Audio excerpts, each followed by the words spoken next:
नमस्कार, आप देख रहे हैं डीएस पर। मैं हूं आपके साथ नफीसा खान। केजरीवाल की गिरफ्तारी के बाद दिल्ली के अंदर सियासी उबाल देखने को मिल रहा है। बीजेपी से लेकर आम आदमी पार्टी के कार्यकर्ता सड़कों पर है। सियासी लड़ाई तो देखने को मिल रही है, लेकिन उधर 6 दिन की कस्टडी में है ईडी की केजरीवाल। और 6 दिन बाद क्या कुछ होता है, इन 6 दिनों में कितनी पूछताछ के जरिए चीजें सामने आएंगी, तमाम चीजों पर जानकारी लेंगे। लेकिन राजनीतिक तौर पर भी इसका कितना प्रभाव पड़ने वाला है, ये भी जानकारी लेंगे। अभय पांडे जी, जो कि वकील हैं, कानूनी जानकार हैं और खासकर ईडी और सीबीआई के मामले देखा करते हैं। और साथ ही प्रोफेसर जी मेरे साथ जुड़ चुके हैं, जो कि सिद्धेश्वर जी हैं और राजनीतिक तौर पर काफी जानकारी रखते हैं। तो बातचीत कर लेते हैं कि जो मुद्दा अब इस वक्त सियासी तौर पर सबसे ज्यादा उबाल मार रहा है, केजरीवाल की गिरफ्तारी। सर, सबसे पहले मैं आपके पास आना चाहूंगी। अभय पांडे जी, कैसे देख रहे हैं इस पूरे मुद्दे को? सियासी तौर पर तो मुद्दा उछल रहा है, लेकिन कानूनी रूप से 6 दिन की कस्टडी, क्या कुछ कहना चाहेंगे? जैसा कि आपने जो क्वेश्चन पूछा और मैंने शुरुआत किया था कि ऑनरेबल सुप्रीम कोर्ट का एक जजमेंट है Vijay Madan Lal Choudhary and others versus Union of India and others, जुलाई 2022 का वो जजमेंट है, कॉन्स्टिट्यूशनल बेंच का जजमेंट है। वो आज की तारीख में prevention of money laundering act का इपिक है, ग्रंथ है। उसके बियॉन्ड कोई भी नहीं जा सकता जब तक कि honourable supreme court more than 3 जजेस का एक बेंच बनाते हुए और कुछ और इंटरप्रिटेशन करे। तो एज पर दैट, अगर prevention of money laundering act के तहत कुछ समन्स आते हैं किसी भी व्यक्ति को, तो उसको अपियर होना मैंडेटरी है, नंबर 1। नंबर 2, अब जब अरेस्ट हो गई है, जब अरेस्ट आदमी केजरीवाल जी की हो गई है और 6 दिन का रिमांड है, पुलिस रिमांड है, तो उसमें उन 6 दिनों में इन्वेस्टिगेटिंग एजेंसी जो prevention of money laundering act के तहत है, जो ईडी के अधिकारी हैं, वो कंफ्रंट करवाएंगे जो अदर कोई एक्यूज पर्सन्स हैं जिनके स्टेटमेंट्स हैं, चाहे कुछ अप्रूवर बन गए हैं, कुछ हैदराबाद से अरेस्टिंग हुआ था वो शायद अप्रूवर बन गई हैं, और पहले कोई अरोड़ा हैं वो भी अप्रूवर बन गए हैं। जो भी अप्रूवर बने हैं उनके स्टेटमेंट से कंफ्रंटेशन होगा, कोई एक्यूज पर्सन से उनसे कंफ्रंटेशन होगा। बट एक चीज जो इंपॉर्टेंट है, सबसे जरूरी इस पूरे मनी लॉन्ड्रिंग एक्ट में, अभी तक इस केस में कोई रिकवरी नहीं है। सेक्शन 5, सेक्शन 3 बहुत क्लियर कहता है और इंटरप्रिटेशन के हिसाब से there must be some proceed of crime. अब इसमें इस केस में है क्या कि प्रोसीड ऑफ क्राइम को हम एज्यूम किया गया है ईडी के द्वारा कि वो गोवा के इलेक्शन में उसका खर्च हुआ है, हवाला के थ्रू ट्रांसफर हुआ है। तो ये एजम्पशन प्रिजम्पशन है, ईयर से है, कोई सब्सटेंटिव एक कॉन्सेप्ट है इसमें। आप पढ़ेंगे तो reason to believe, magistrate Arnesh Kumar magistrate of Bihar का एक जजमेंट आया जिसमें सबसे पहले कहा गया कि आपको एक रीजन देना पड़ेगा अरेस्ट करने के लिए, उसको कस्टडी में क्यों लेना है, रीजन देना पड़ेगा। Prevention of money laundering act में रीजंस टू बिलीव का कॉन्सेप्ट है, ठीक है, क्योंकि ये नॉन बेलेबल ऑफेंस है जी, ठीक है। और इसमें अब ये स्थिति हो गई है कि सेक्शन 45 जो पीएमएलए कहता है कि 2 ट्विन टेस्ट हैं उसमें बेल के, तो बेल इसमें नेक्स्ट टू इम्पॉसिबल है, नेक्स्ट टू इम्पॉसिबल है। तो इन्वेस्टिगेशन का ज्वाइन करना, अपनी बोनाफाइडी दिखाना, ये केजरीवाल जी की तरफ जरूरी था। और अभी चूंकि अरेस्ट हो गए हैं तो इस 6 दिन में जो जुडिशियल कस्टडी है, इसमें जो भी उनके स्टेटमेंट, अदर कोई एक्यूज पर्सन के स्टेटमेंट हैं या जो कोई अप्रूवर्स बने हुए हैं उनसे कंफ्रंट कराया जाएगा, उनसे भी स्टेटमेंट दिए जाएंगे सेक्शन 50 में, ताकि जो है वो जो एजम्पशन प्रिजम्पशन ईडी का है that the money has been laundered, money has come from this place, has gone to this place, वो जो हवाला के थ्रू कर रहे हैं जाने के लिए, तो उसके लिए कुछ सब्सटेंटिव एविडेंस खोजने का प्रयास करेंगे। हमें इतना ही समझ में आ रही है ये बात। जी, अभी जी, आपकी पर्सनल लेवल पर क्या स्टडी रही है इस पूरे मामले को लेकर? ईडी जो दलीलें दे रहा है कि सबसे ज्यादा पहले नंबर पर जो रहा है वो है मास्टरमाइंड के तौर पर केजरीवाल, जिन्होंने पैसा लिया फिर उसका इस्तेमाल किया गया। एक ये दूसरा, मैं आपसे ये भी समझना चाहूंगी सर, गिरफ्तारी तो अब हो चुकी है, लेकिन क्या अब कोई आसार है जिससे वो बाहर आ सके? क्योंकि केजरीवाल जेल के अंदर से भी कह रहे हैं कि मैं जल्दी ही बाहर आऊंगा, तो क्या ऑप्शंस बचते हैं? As a little man having the little knowledge of the law, especially PMLA, मैं इतना ही कहूंगा कि सेक्शन 45 ऑफ पीएमएलए एक्ट के इतने प्रोहिबिशंस हैं कि तत्काल प्रभाव में बेल मिलने की संभावना नहीं है। ठीक है, चूंकि 45 ट्विन टेस्ट कहता है, पहला कहता है कि जुडिशियल मजिस्ट्रेट को या जज को from trial court till the honourable supreme court ये बिलीव करना पड़ेगा, उसके पास ऐसे तर्क आए, ऐसी बातें आए कि इसने ऑफेंस नहीं कमिट किया है। नंबर 1 ट्विन टेस्ट है। दूसरा है कि बेल पे इनलार्ज करते हैं तो दोबारा इस तरह का ऑफेंस नहीं करेगा। हालांकि जो सेकंड क्लॉज है वो सीआरपीसी में भी उसका प्रोविजन है, तो कोई ज्यादा रिलेवेंट नहीं है। पहला जो बिलीव करना, अब इसमें क्या हो जाता है कि नॉर्मल केस में जो सीआरपीसी से गवर्न होता है और पीएमएलए मना करता है, प्रोहिबिट करता है, सीआरपीसी वहीं तक लागू है जहां तक कि परमिशिबल है। जहां पे सीआरपीसी में और पीएमएलए में कोई कंफ्रंटेशन होता है तो पीएमएलए सुपरसीड करेगा। तो नॉर्मली क्रिमिनल ऑफेंस में जब तक कि आपको प्रूव न किया जाए आप गिल्टी नहीं है। इस केस में क्या है, until you are not proving that you are not guilty, you will proven guilty, you will presumed guilty। उल्टा है, जो हमारे यहाँ अपने कुछ और जो महिला संबंधित ऑफेंसेज हैं जो प्रिजम्पशन है, वो प्रिजम्पशन यहाँ पे है। और दूसरी सबसे बड़ी बात जो है कि in normal course bail is rule, not granting bail is exception. यहाँ उल्टा है। तो तत्काल प्रभाव में बेल पाना, जहां तक कि छोटा सा ज्ञान है उसके आधार पर मैं कह सकता हूं ये फिजिबल, प्रैक्टिकली फिजिबल नहीं दिखता, लीगली सब्सटेंटिव नहीं है। नंबर 1। नंबर 2 क्या है, अभी ये एक्ट जो है राजनीति का सेंटर स्टेज बना हुआ है, ये एक्ट और ये डिपार्टमेंट इन्फोर्समेंट।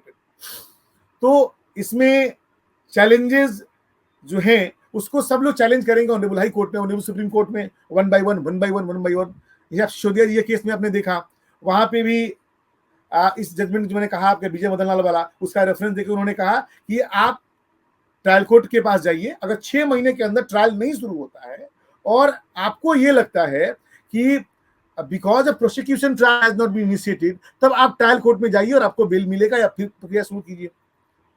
या 3 महीने तक का भी क्लॉज दिया हुआ पैराग्राफ 28, 29 और 30 ऑफ द मनीष सिसोदिया का जजमेंट। इस केस में, केजरीवाल जी वाले केस में कहूंगा कि जेल से गवर्नेंस, जेल से सरकार चलाना प्रैक्टिकल फिजिबिलिटी नहीं है और बेल अभी मिलना हमें नहीं दिखता आसान है, लीगल हर्डल्स। जी सर। प्रोफेसर जी, बीजेपी भी सड़कों पर है, बीजेपी इस्तीफे की मांग कर रही है, आम आदमी पार्टी अभी सड़कों पर है, वो गिरफ्तारी का विरोध कर रहे हैं। आप इस पूरे मामले को कैसे देख रहे हैं? क्या ये वाकई राजनीति प्रेरित है? ये सब कुछ राजनीतिक मंशा से किया जा रहा है? नफीसा जी, 2-3 बातें जो वकील साहब की बात से निकल के आई है जी, उसमें बहुत सारे मूल प्रश्न हैं। ये बात नहीं है कि केजरीवाल ईडी के सामने नहीं प्रस्तुत हो रहे थे। बुनियादी बात यह है कि केजरीवाल का केस सब जुडिस था, वो हाई कोर्ट में गए, सुप्रीम कोर्ट में अपील कर रहे हैं। तो कोई भी व्यक्ति ये सोचता है कि जब तक कोर्ट में मैटर सब जुडिस है, कोई दूसरी एजेंसी, और वो भी हाईएस्ट कोर्ट ऑफ लॉ में, तो दूसरी एजेंसी उसको इतना जल्दीबाजी में अरेस्ट नहीं करेगी। आम अवधारणा यही है। और केजरीवाल साहब दिल्ली की सरकार चला रहे थे, कोई भागे तो नहीं थे, दिल्ली के अंदर थे, सरकारी बंगले में रह रहे थे और तमाम सुरक्षा Z+ सिक्योरिटी के अंतर्गत वो रह रहे थे। तो बहुत साफ है कि बहुत जल्दीबाजी ईडी ने दिखाई है और समय का जो पूरा गणित है इसके अंदर, उसको बहुत बारीकी से इस देश की मीडिया को समझना पड़ेगा। इस समय देश के अंदर चुनाव चल रहा है और जाहिर सी बात है कम से कम 2 राज्यों में अरविंद केजरीवाल का बहुत बड़ा प्रभाव है, दिल्ली और पंजाब के अंदर। और ये दोनों राज्य वो हैं जहां पे ऐसी स्थिति बन रही है जहां भारतीय जनता पार्टी की लगभग हार होने वाली है। भारतीय जनता पार्टी ने खुद ही अपने 4 उम्मीदवारों को बदल दिया दिल्ली के अंदर।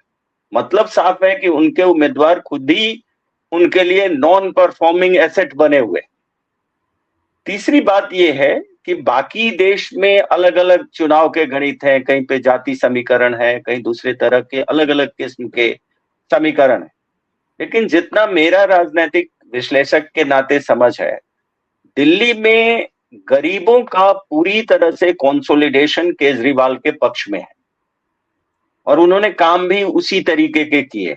झुग्गी, कच्ची कॉलोनी, पुनर्वास कॉलोनी या उन क्षेत्रों की सड़कें, बिजली, पानी, उन तमाम मसलों पे आम आदमी पार्टी, स्कूल, उस पे उन्होंने उस सेक्शन को अब तक अपने साथ कंसोलिडेट करके रखा है।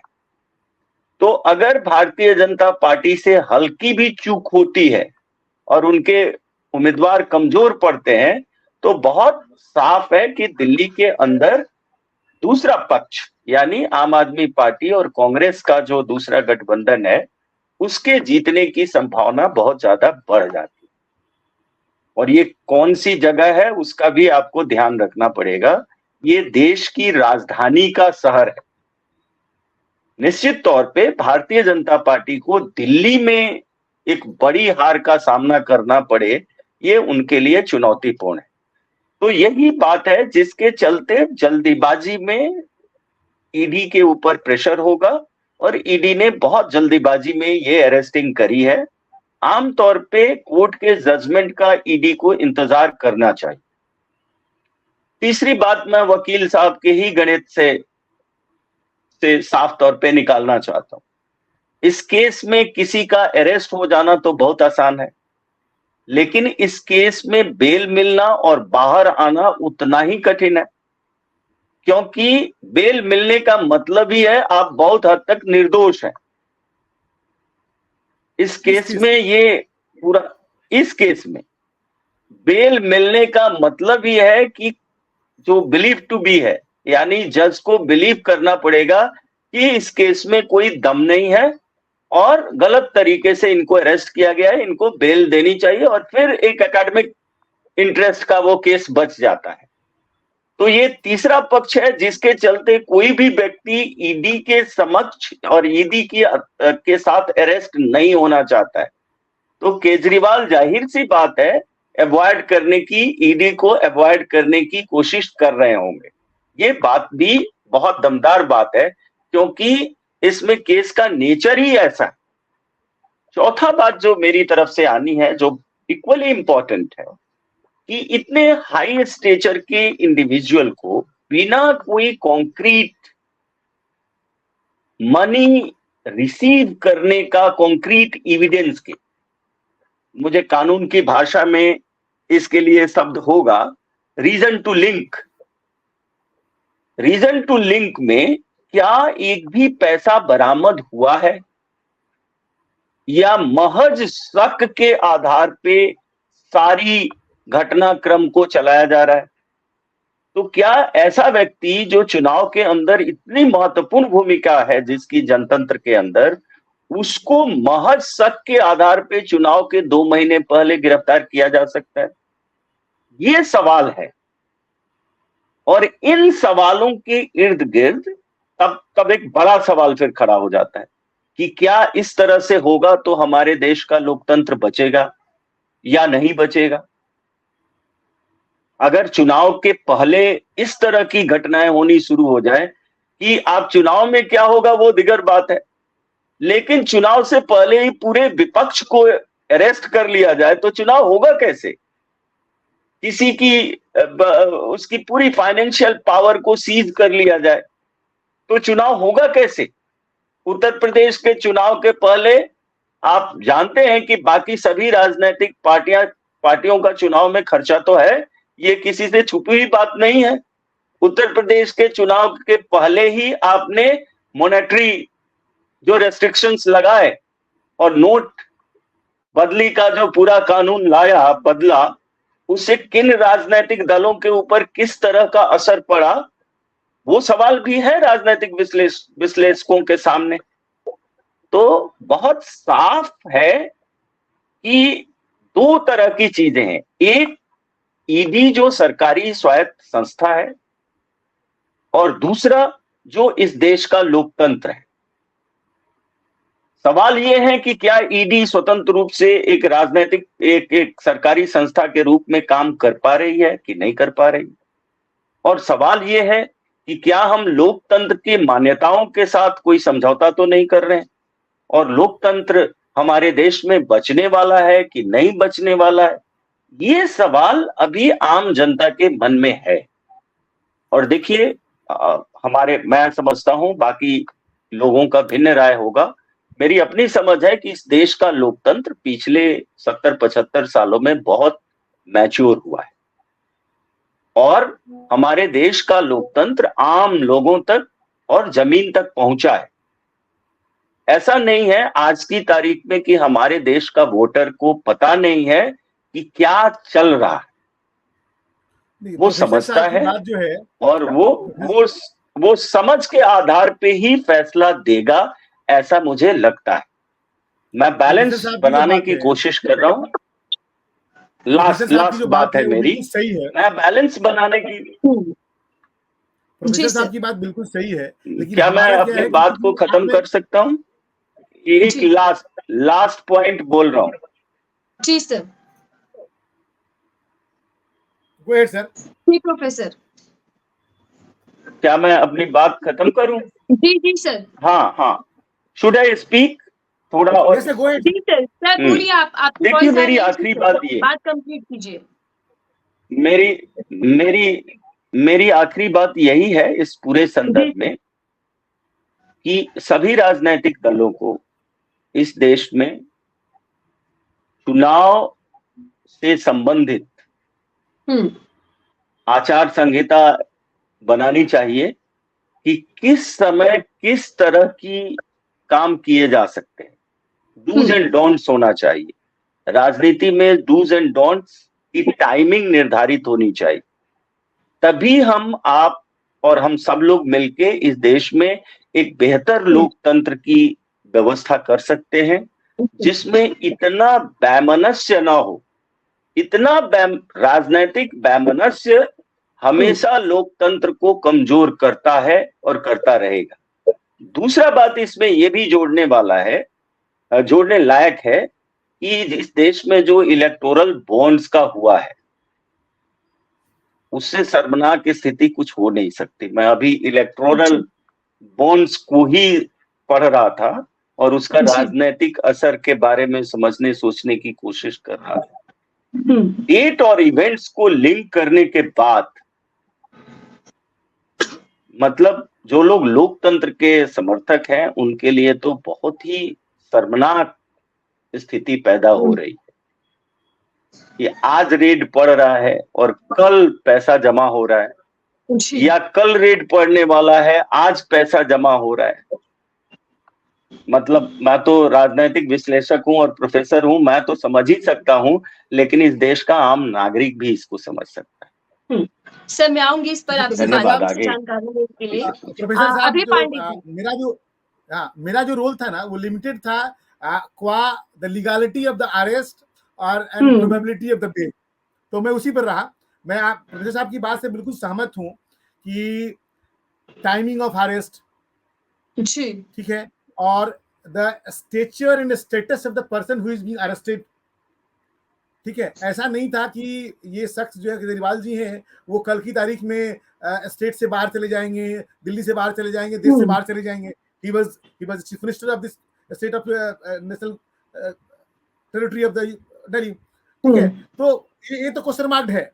नंबर 2, जो प्रोफेसर साहब ने कहा कि इलेक्ट्रल बॉन्ड्स वाला, उसका संबंध प्रोफेसर साहब यहाँ भी है।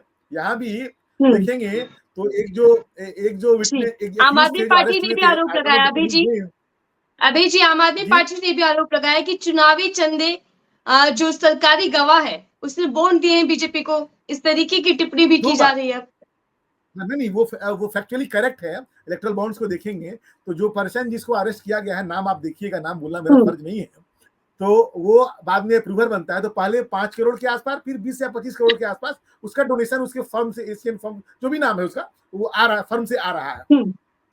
यहाँ तो कुछ फीसी है, लेकिन चूंकि हम लीगलिटी वाली बात पे हैं, तो जो लीगल स्टेटस है prevention of money laundering act का, उसके हिसाब से मैंने बोला। जनमानस में क्या हो रहा है, प्रोफेसर साहब की बात से मैं बिल्कुल सहमत हूँ। केजरीवाल जी का, आम आदमी पार्टी का वर्क एरिया क्या है, वोट बैंक क्या है, और भारतीय जनता पार्टी या आदरणीय लोग जो हैं वो क्यों खफा हैं, क्यों डरे हुए हैं, कितने कम टाइम स्पेन में एक छोटी सी political party national political party बन जा रही है, इस सब बातों से मैं सहमत हूँ साहब के, बट हम चूंकि लीगलिटी पे हैं तो हमारा एक प्रैक्टिकल जो इशू आ रहा है कि governing the state of Delhi from jail is not practically feasible, number 1। Number 2, अभी दूर दूर तक जो छोटा सा ज्ञान मैंने बताया, अब मैं 45 से जानते हैं, प्रोफेसर साहब कहता है 45 जो फर्स्ट जो उसका सबसे बड़ी समस्या है इस सेक्शन की, हम वकीलों के लिए भी, हम वकील जस्टिफाई नहीं कर पाते हैं क्लाइंट को कि अभी तक हम जेल में क्यों हैं। ट्रायल शुरू, चाहे सीट फाइल, कंप्लेंट फाइल हो गया, चाहे सीट फाइल हो गया, चार्जेस फ्रेम हो गए, एविडेंस शुरू हो गया, अभी तक हम जेल में क्यों हैं। तो उसमें एक जो सबसे बड़ा जो क्लॉज है ना, वो कहता है that the court is satisfied that there are reasonable grounds for believing that he is not guilty of such offense। जो नॉर्मल जो कॉमन स्कूल ऑफ लॉ का जो क्रिमिनल जूरिस्प्रूडेंस है ना, उसके साथ एकदम उल्टा है, एकदम उल्टा है। ये समस्या है। तो हम उस पॉइंट पे थे। बाकी क्वेश्चन मार्क अगर लगाना है तो जो विटनेस का मैंने बताया कैसे वो बना अप्रूवर, ठीक है। और दूसरा, आप जो दो प्रिवेंशन ऑफ मनी लॉन्ड्रिंग आप देखेंगे तो दो चीजें सबसे इंपॉर्टेंट है। एक प्रेडिकेट ऑफेंस का होना। प्रेडिकेट ऑफेंस यहाँ क्या होगा? प्रिवेंशन ऑफ करप्शन एक्ट होगा, ठीक है सर। तो प्रेडिकेट ऑफेंस में अभी चार्जशीट फाइल नहीं हुई, आपने इंडिपेंडेंट इंक्वायरी सेक्शन 384 में शुरू कर दी, ठीक है, जस्टिफाइबल है, एज पर लॉ है। बट जो इन्वेस्टिगेशन आप कर रहे हैं, जिसको कंप्लेंट के थ्रू आप फाइल किए हैं, जो इन्वेस्टिगेशन, उसमें कहीं भी कोई भी आज तक रिकवरी नहीं है। जब रिकवरी नहीं होगी तो अटैचमेंट नहीं होगा। जब कोई भी रिकवरी नहीं होगा तो अटैचमेंट नहीं होगा। तो putting behind the bars to any accused, या you can say under trial prisoner. आपको प्रोसेस आपको याद होगा, सबसे पहले एक जजमेंट आया ऑनरेबल सुप्रीम कोर्ट का, उसमें फातिमा करके जजमेंट है, इसमें वो कहता है कि अंडर ट्रायल प्रिजनर का ये फंडामेंटल राइट है speedy trial. Speedy trial is fundamental right. तो आपको याद होगा मनीष सिसोदिया जी का जजमेंट जो आया, तो दो जो लिंब बने, एक तो विजय मदन लाल चौधरी वाला और दूसरा fast speedy trial is fundamental right. इस दोनों को बैलेंस किया गया और तभी उन्होंने कहा कि 6 मंथ के अंदर नहीं होता है तो आप वहां जाएं और फिर बिल के लिए अप्लाई करें।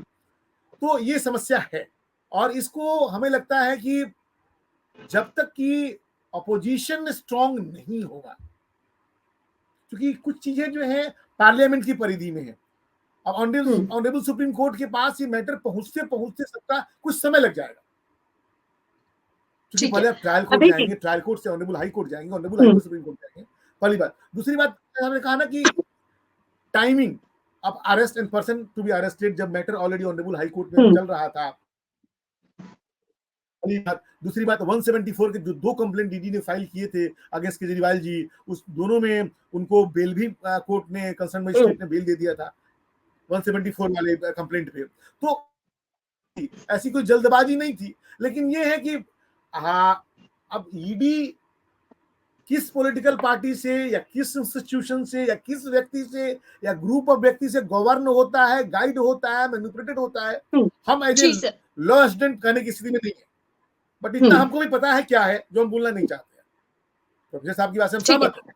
अभी जी मैं वही सवाल करना चाहती हूँ जी, अभी जी, क्योंकि आप ईडी और सीबीआई के केसेस ज्यादातर देखते हैं, जो आरोप विपक्षी दल लगाते हैं कि ईडी सीबीआई अब कंट्रोल में है केंद्र सरकार के और सिर्फ विपक्षी दलों पर ही एक्शन लिया जाता है, क्या वाकई ऐसा है? आपकी स्टडी क्या कहती है?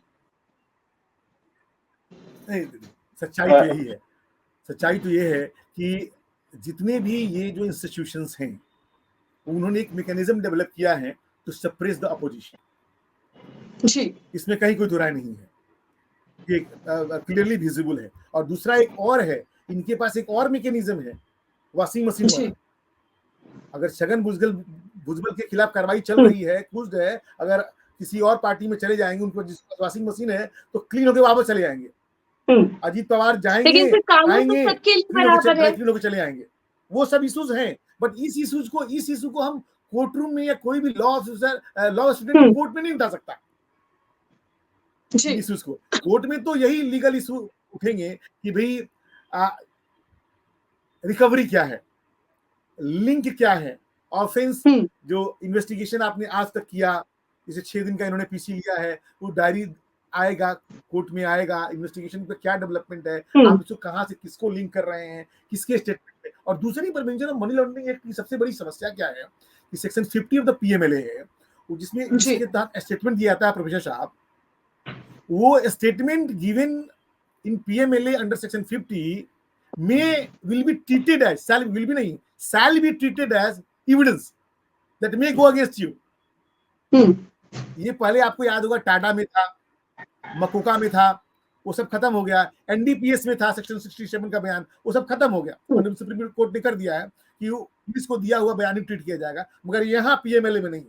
पीएमएलए में सेक्शन 50 का दिया हुआ बयान आपके अगेंस्ट जाएगा, it shall be treated as evidence number. तो ये सब प्रोफेसर लैकुना है, और जो पॉलिटिकल बातें हैं ना, इमोशनल बातें हैं, इसको हम लोग क्लेम कर सकते हैं, बट कोर्ट में ये बातें नहीं कही जा सकती। समस्या हम लॉ स्टूडेंट्स के साथ ये है। ठीक है प्रोफेसर जी, आप सुन पा रहे हैं मुझे?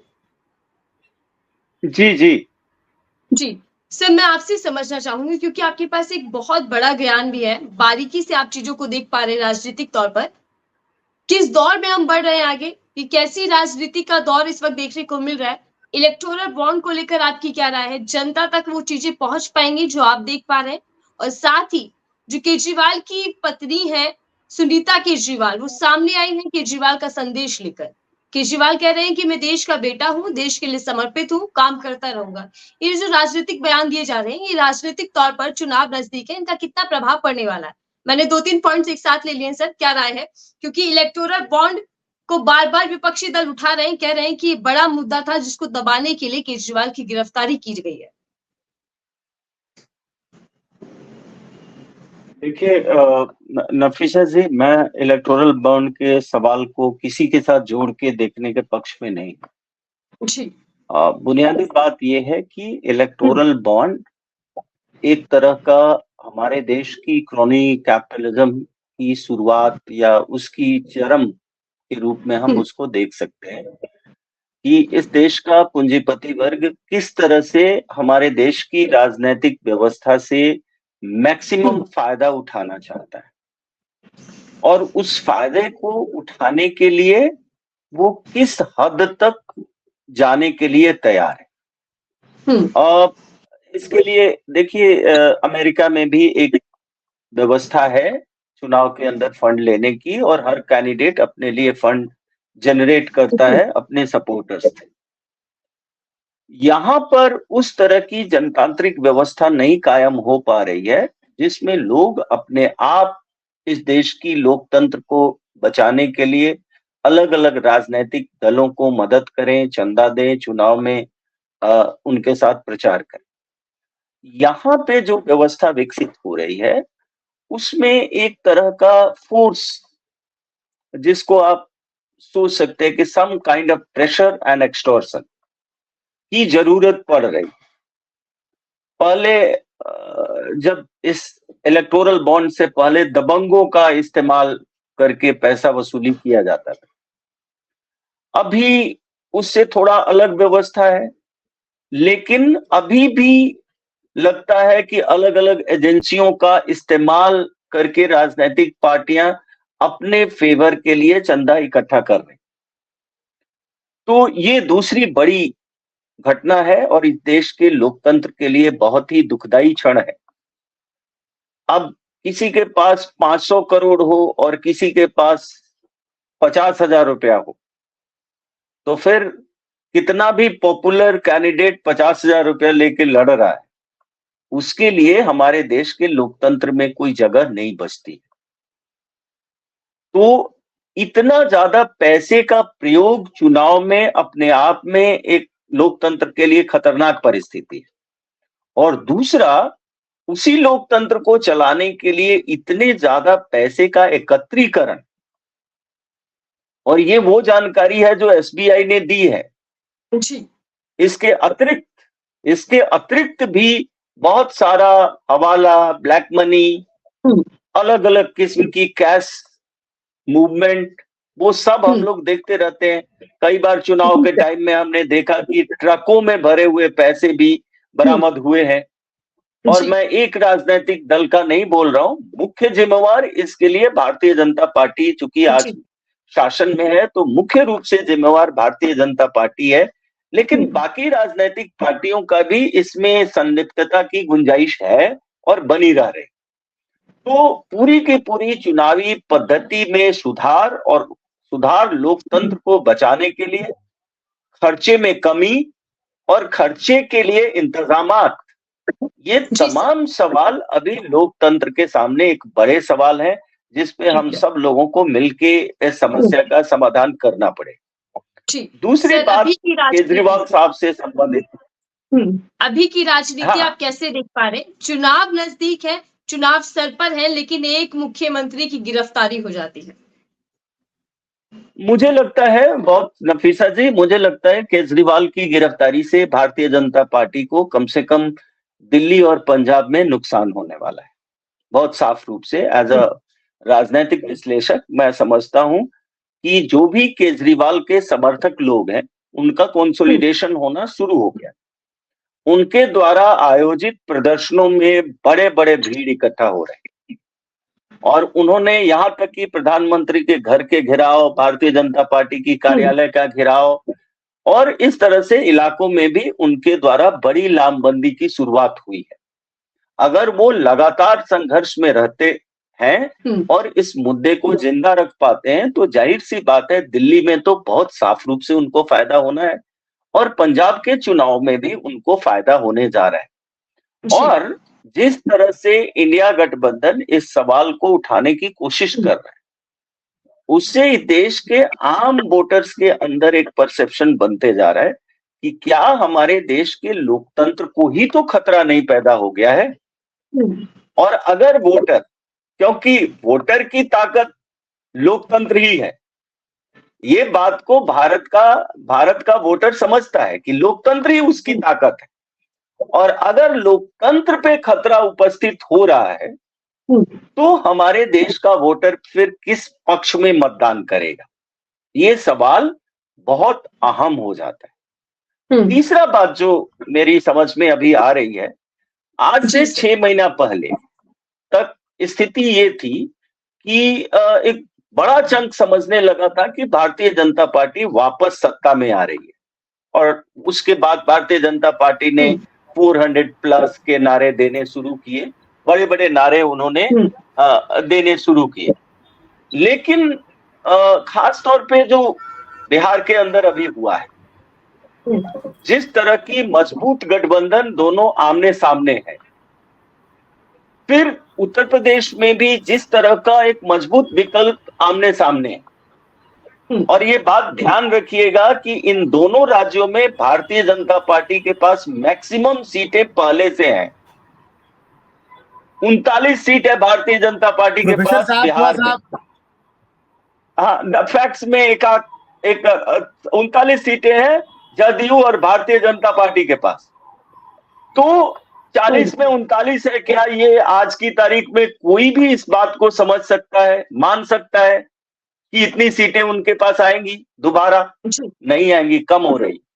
उत्तर प्रदेश में भी हाँ, मैं बात को कंप्लीट कर लूं। उत्तर प्रदेश में भी कहीं ना कहीं, अभी जोगी जी का इंटरव्यू सुन रहे थे, कितना भी आप जोर से बोल रहे हैं, बेहतर भाषा में बोल रहे हैं, संस्कृत निष्ठ हिंदी में बोल लें, आप जितना सोफिस्टिकेटेड हो जाएं, लेकिन अल्टीमेटली उत्तर प्रदेश में 72 सीटों की उम्मीद नहीं की जा सकती। यही बात मध्य प्रदेश में भी है। तो क्या कारण है कि लगातार मोदी जी दक्षिण भारत की यात्रा में हैं? इसका मुख्य विश्लेषण यही हो सकता है कि उनको लगता है कि उत्तर भारत में उनके पास जितनी पिछली बार सीटें थी उससे कम आने जा रही, तो उसको वो कंपनसेट करने के लिए दक्षिणायन पे, दक्षिण यात्रा पे उसमें जा रहे। तो जाहिर सी बात है, एक तरह की राजनीतिक खलबलाहट कह लीजिए या बौखलाहट भी है। देश में एक माहौल बन रहा है और भारतीय जनता पार्टी के खिलाफ एक कंसोलिडेशन पैदा हो रहा है। देखिए ये मैं कोई राजनीतिक दल का व्यक्ति नहीं हूं कि मैं कोई कोई कोई बहुत एक पक्ष या दूसरे पक्ष की प्रतिक्रिया दे रहा हूं। एक टक्कर पैदा हो रहा है और वो जो आमने सामने का एकजुट टक्कर है, एकाक राज्यों को एक्सेप्शन के तौर पे छोड़ दें, तो वो बहुत अहम होने जा रहा है भारत के लोकतंत्र के लिए।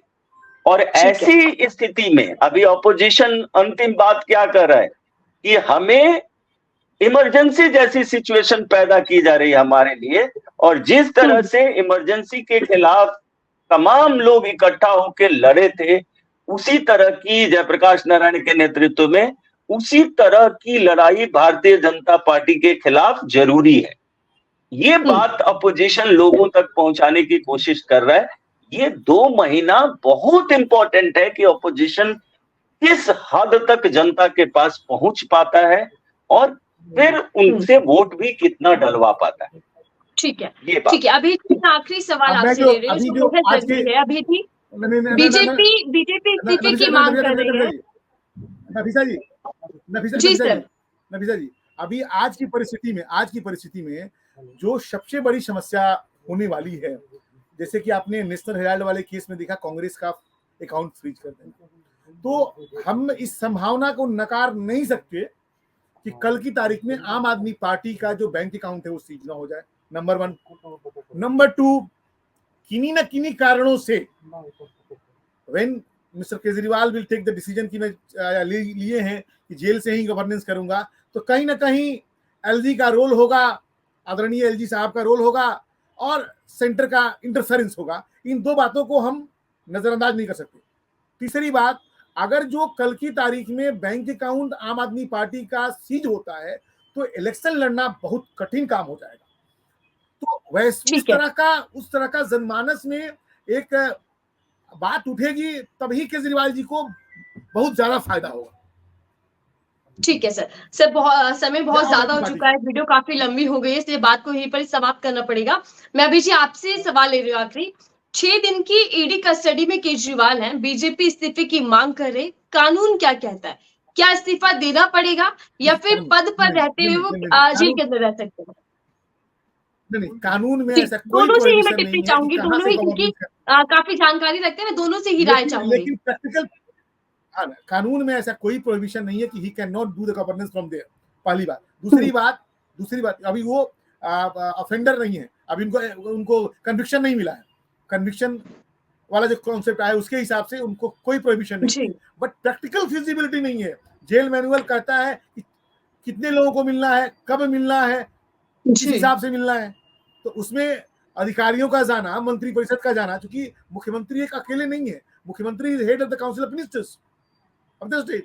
तो ये मीटिंग का करना, निर्णय लेना, अधिकारियों से मिलना, ये जेल के अंदर प्रैक्टिकली पॉसिबल नहीं है। तो मैं स्पष्टता कहूंगा कि ठीक है प्रोफेसर जी, बहुत कम शब्दों में सर आपकी राय क्या है? क्या इस्तीफा दे देना चाहिए जो बीजेपी मांग कर रही है? देखिए 2 बातें, एक तो उनको कानूनी तौर पे उनको कोई बाध्यता नहीं है। दूसरी बात ये है, जो उनकी राजनीतिक दल की मजबूरी होगी वो ये है कि उनके टॉप 4 लीडर्स अरेस्ट हो चुके हैं, तो उनके पास सेकंड लाइन लीडरशिप और उसके नेतृत्व में चुनाव लड़ने का भी सवाल है। ये टाइम को भी आप समझिए कि क्या सेकंड लाइन लीडरशिप इतनी मैच्योर है कि उसके नेतृत्व में चुनाव लड़ा जा सकता है। तो वो दांवपेच उनका राजनीतिक पार्टी का मसला होगा। मेरे ख्याल से केजरीवाल साहब अभी ये 6 दिन का इंतजार करेंगे और ये दबाव बनाएंगे ईडी के ऊपर कि कोई भी लिंक नहीं मिल रहा है, किसी भी तरह के मनी का ट्रांजैक्शन नहीं हुआ है और मेरी कोई भूमिका नहीं है, मुझे बेल दी जाए। जल्दीबाजी करने की कोशिश होगी। हमारे सुप्रीम कोर्ट में भी मूव कर रहे हैं, अलग अलग जगहों पे जाके वो कोशिश करेंगे कि ये 6 दिन के बाद ईडी का वो न बढ़े और ईडी जल्दी से जल्दी उनके बेल के फेवर में हो जाए। अगर वो होता है तो रिजाइन की जरूरत नहीं है। अगर वो नहीं हो रहा तब आम आदमी पार्टी को बैठ के ये दोनों पक्षों को लेके विचार करना पड़ेगा। एक तो ये मौका देना है गवर्नर को कि वो सुशासन नहीं चलने की शर्त बना के दिल्ली में कहीं राष्ट्रपति शासन की घोषणा न करें, उससे बचना है आम आदमी पार्टी को। और दूसरा उनके सामने सांगठनिक सवाल है कि किस मंत्री को इस तरह की जिम्मेवारी दी जाए जिसके नेतृत्व में दिल्ली का चुनाव लड़ा जा सके। हालांकि उनके पास कई सारे काबिल मंत्री हैं, खुद अतिशी हैं, गोपाल राय हैं, बहुत ही सीनियर मंत्री हैं उनके पास, बहुत पुराने लोग हैं, तो उनके पास तजुर्बा भी है। तो वो डिसाइड उनको अगले 7 डेज के बाद करना चाहिए। धन्यवाद। ठीक है सर, बहुत बहुत धन्यवाद चर्चा करने के लिए। सर काफी लंबा समय हो चुका है, इसलिए चर्चा समाप्त करनी होगी। हम फिर चर्चा करेंगे क्योंकि ये मुद्दा बड़ा बनता जा रहा है। चुनावी दौर से पहले अगर गिरफ्तारी होती है तो मैं यही समझने की कोशिश कर रही थी कि कानून क्या कुछ कहता है और राजनीतिक तौर पर भी अब क्या कुछ होने वाला है। केजरीवाल क्या इस्तीफा देंगे, और अगर इस्तीफा देंगे तो फिर अगला मुख्यमंत्री कौन बनेगा, ये तमाम सवाल है। और सवाल देखते हैं कि आगे क्या कुछ होता है राजनीति में, इसका प्रभाव कितना पड़ने वाला है और केजरीवाल की मुश्किलें कितनी बढ़ने वाली है।